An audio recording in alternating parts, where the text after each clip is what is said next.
Labas rytas. Kam rytas, kam ne. Biškai šiandien leidom salgiu pamiegoti iki 12 net.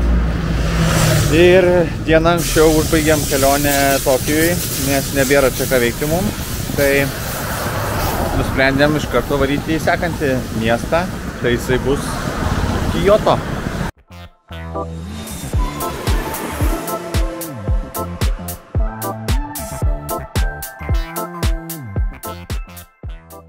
Tai jau nusipirkom bilietus, varysim su bullet trainu ant 350 km/h ir per porą valandėlių turėtume būti vietoje. Persivarom savo lagaminėlius. Kaip matot, kelio danga yra tokia, kad galima lagaminus tiesiog vežti ramiai ant 4 ratukų, o asfalto kokybė yra tokia, kad net kartais namuose sunkiau ratukai sukasi negu čia perinant per pėsčiųjų perėjas. Tai labai kokybiškai viskas atlikta. Žmonės šiandien ramesni, yra sekmadienis. Gal kiek bus mažiau rašo. Arba ne? Kaip Evelina nuotaikos? 10 balų, išmiegota, pailsėta. Ojet. Kadangi laiko šiek tiek turim, norėsiu parodyti, kaip vyksta rezervacija vietų bullet traine. Šiaip viskas vyksta internetu. Tu vis pasidarai savo rezervaciją, iš kur tu važiuosi, įsirenki vietas ir tada privalai pasiimti bilietėlį tos rezervacijos iš vat štai tokio aparato. Tai šiuo atveju mes turime Rail pasą, pasirenkama, kad turim vietų, rodom savo pasą. Mūsų taip atrodo kortelė, šitus negalima pamesti. Iš paso įvedi numeriuką būtinai, nes visą laiką turi patvirtinti, kad esi užsienietis. Pasirenkam iš jų ir gausime dar 2 korteles, su kuriomis ir keliauti.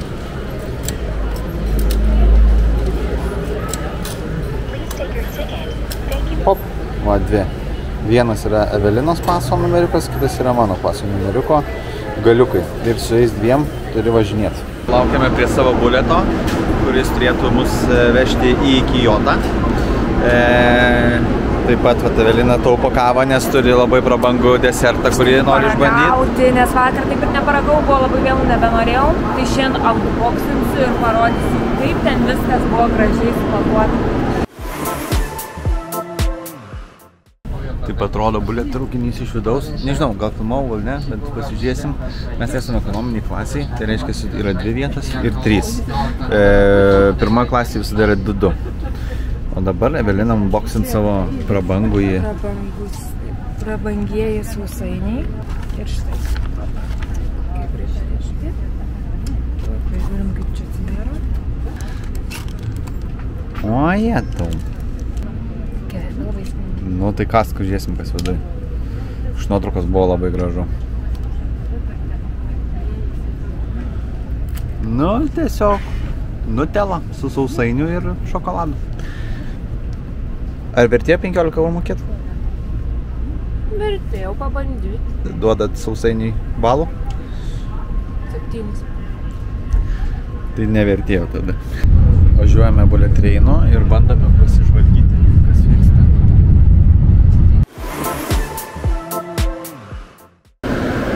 Ir po nepilnų 2 valandų atvykome į Kyotą. Super experiences važiuoti šitų traukinių, labai patogus, labai greitas, net neįtikėtinai greitas. Kartais pasižiūri žemėlapį, atrodo, tu dar čia kokią valandą važiuosim, pažiūri 7 minutės. Tai turi bistriai suktis. Dabar varome į Kyoto metro stotį, kuri turėtų būti iš karto persėdimas ir varysim į savo viešbutį. Tai oras labai prastas, lyja ir lis visą dieną 90%. Tai reikės skėtį išsitraukti. O skėtis mūsų telpa va taip. Kyotas mus pasitinka su lietumi, o mes jau apsišarvavę skėčiais permatomais ir aš jau turiu savo. Eisime link savo viešbučio. Jau šiek tiek pabiškį temsta, nes žinoma vakarėja, dar va kokių įdomesnių taksi yra likusių, mažesnių Toyotų nei Tokijoj. Kaip nuotaikėlės, Evelina? Vis dar puikios, man nesvarbus tas lietus. Taip, lietus šiaip nėra svarbus, čia yra normalu, lyg gyventume Londone. Atvykome viešbutį, iš išorės nenufilmavom, nufilmuosim vėliau. Evelina daro akrobatinius triukus, o mes turime savo 502 kambarį. Žiūrėsim, ar bus didesnis. Žiūrėkim, jau matau, kad ne. Nu va, Evelina, gavot savo pižamas vėl, jau jums yra. Miegamasis, yra iš abiejų pusių jau galima ateiti neblogai. Lounge'as, svetainė, darbo kambarys, kažkas, virtuliukas, telikiukas, tošibikė, langas ten ir parašeriai yra atskirai. Tai vienas gali maudytis, kitas šikt, nu neblogai. Čia tarp kitko apačioje yra baras. Visą parą dirba ir galima įsipilti sulčių, vandens, gėrimų, kavos. Ir krosase. Ir pasiimti bandelių, krosasenų visokių, žodžiu, visko pasirūpinta. Nu, čia toks jau prabangesnį biškį paėmėm. Čia, aišku, jau bus ką veikti su įranga. O tau čia masažai visokie. Šakės, super turbo. Nu, viskas čia visai gražiai, liuks. Nu ir tualetas su visa įranga. Taip, maža praustuvė maudynėm. Taip, vėlgi viskas aišku. Aha, subinė priekį, soft, lengvai, pressure, flushas, light flash. O čia reiškia yra nuleisti pilnai arba ne. Na, žiūrėk, visai dangtis gražesnis negu ten buvo. Mes renkamės jau savo namus, kokį čia tokį pasimti. Ir vakar vienas dalykas, kurį nespėjom padaryti, nes skalbėm, tai atsidėjau šiandienai, tai reikėjo paragauti Hakoni jų juodųjų kiaušinių. Tai aš tų juodųjų kiaušinių nusipirkau ir bandysiu ragauti, jau čia šiek tiek papraplėšiau, tai parodysiu. Galvau sulauksiu viešbučio, kad jeigu bus vėmimas, kad turėčiau kur netoli būtų bėgimas iki Kluziko. Tai va, tai čia taip atrodo kiaušiniukai. Kvapas. Pala, kaip čia pasakyti? Tai tiesiog rūkyta. Čia pasidėjau dezinfekcinio skysčio, kad jeigu labai bus blogai. Ir bandysim išsigliaudėt ir ragauti. Kol aš lukštenu kiaušinį, tai jau Evelina jau punta žolė. Punta žolė, bet sakė kaip triušiukas. Tik ne taip mielai. Tai va, grįžtant prie kiaušinio. Jisai va taip atrodo nuluptas, kvapas mažiau smoked ir, nu, šiaip lupasi gerai. Kaip kiaušinis su druska. Dedi majonezą ir skanauji, paimk. Nėra majonezo, dėja. Sūdytas iš karto. Sūdytas kiaušinis. Ką žinau. Gerai, imsim antrą. Išsikrapsim iš namų, išsikraustėm daiktus visus, pasidėliojom, palisėjom šiek tiek porą valandėlių. Papilėjom daug didesniai lovai, negu visur kitur, kur turim. Ir išvažiuojam dabar į kitas atrakcijas, kurios irgi pagal mūsų gidę buvo nustatyta aplankyti. Tai šiandien turim aplankyti šopų gatvelę tokią. Tai kaip tik į 9 dirba, tai praeisim, pasiėmiau kuprinę, gal kažką nusipirksim, o gal ir ne. Toliau pereisim senovinį tiltą, kuris yra medinis, irgi tipo masti dalykas, pereisim, nes jis yra pakeliui į šventyklą, kuri yra atidaryta visą parą ir tenais šviečia tie japoniški žibintai. Tai turėtų būti. Tai ją lankyti reikia naktį, tai mes kaip tik jau yra sutemę visiškai. Taip, nes rytoj mes tą patį rajoną visą irgi lankysime ir vaikščiosime, bet kadangi šitos šventyklos išskirtinumas yra būtent tie naktiniai žibintai, tai būtent sustatyta buvo mums taip, kad eiti vakare. Ir puikiai tinka, nes kai atvažiuoju iš Tokijo į Kyoto, tada turi tam laiko, ta prasme, kad kažkaip tą vakarą sunaudoti. Vakarinis Kyotas. Daug žmonių ir atvažiavome į savo pagrindinę vietą, vieną iš lankytinų objektų, kurie praeisim. Matosi neilga, ilgai netruksim. Tai yra šopų gatvė. Parduotuvių skveras toksai, kuriame Nu, turbūt bus visokių smulkmenų. Oras geras, šiaip fainai, kad yra ne per karšta, skėčiai smarkiai gelbėja, bet to čia nieks nemato dėl tos problemos, kad lyja. Pas jos ištisai lyja. Nu, pasirinkimas paprastas. Restoranėliai, tortai, vėduoklės, sušiai, knygos, aksesuarai, tradiciniai rūbai. Paprastai, ko ir buvo galima tikėtis. Panašu, kad kažko savo labai jau nerasim. Ai, nu va, viskas. Tik pasakiau ir jau viskas prarastas žmogus. Nu va, Evelina tik įėjo į parduotuvę ir jau su pirkiniu. Čia lauktuvė sesiai. Bandome ištrūkti iš turisteko visiško, nes turgus pilnas užsieniečių, labai daug žmonių. Panašu, kad ir su valgymu bus sudėtinga, nes kaip taisyklė mes visi žinom, kur turistai, ten šūdina virtuvė. Šiaip labai gražu, yra ką tikrai pažiūrėti, daug šviesų, daug tokios japoniškos autentikos yra.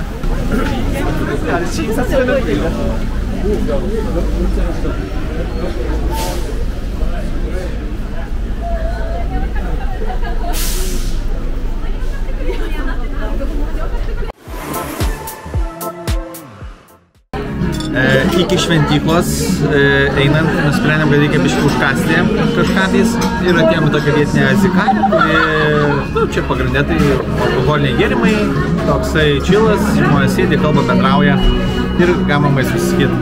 Užsisakėm vagijų rūkytos, laukiam dar kol atneš ir aš užsisakiau tiesiog French fries, tai prancūziškų fritkių su rūkytų majonezu.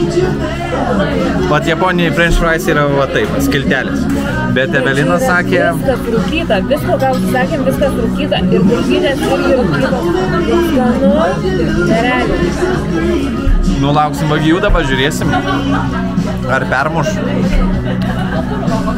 Labariukas atrodo. Nehamba, jaučiu copyrightai, čia man rieks. Dėl muzikos. Nu, ragaujam? Gerai, ragaujam.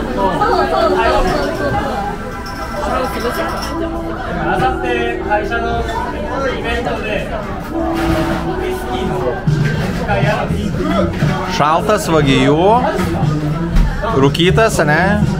O aš gavau savo salotėlių, irgi rūkytos, su aštunkojų. Labai skanu irgi. Nu va, nuo lochų staliuko, ten kur sėdėjom, jau pakilom į aukštesnį levelį. Prie baro. Taip, jau kadangi po antrą gėrimą paėmėm, tai sako, nu gerai, sėskit prie baro jau.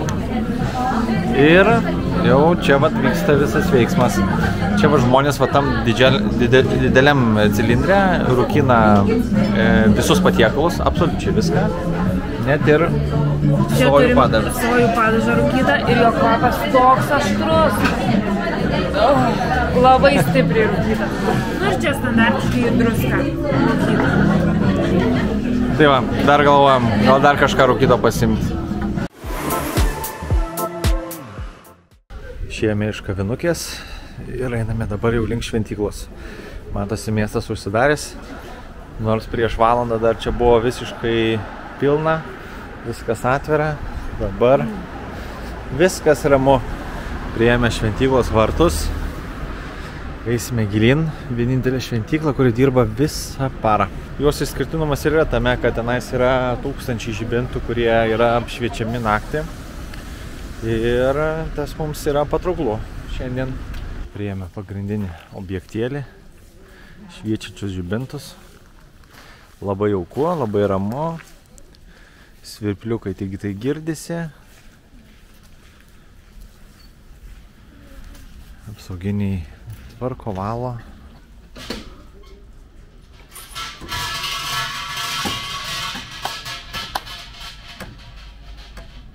Vienintelį šimtą. Wow, čia brangiai jau. Reikia įmesti kapeiką.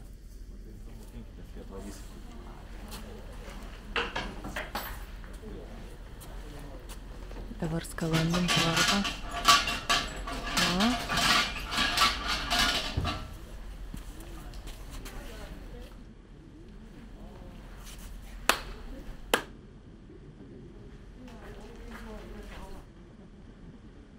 Šaunuolis. O jie tau.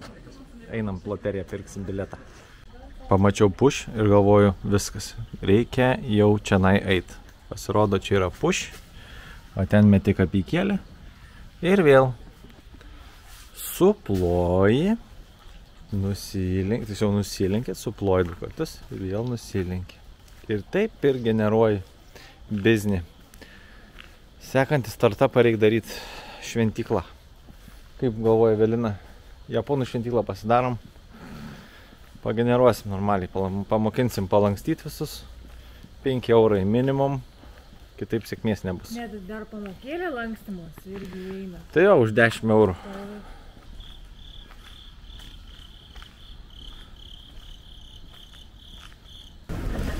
Nu, priėjome jau tą tiltą, kurį labai reikėjo pamatyti.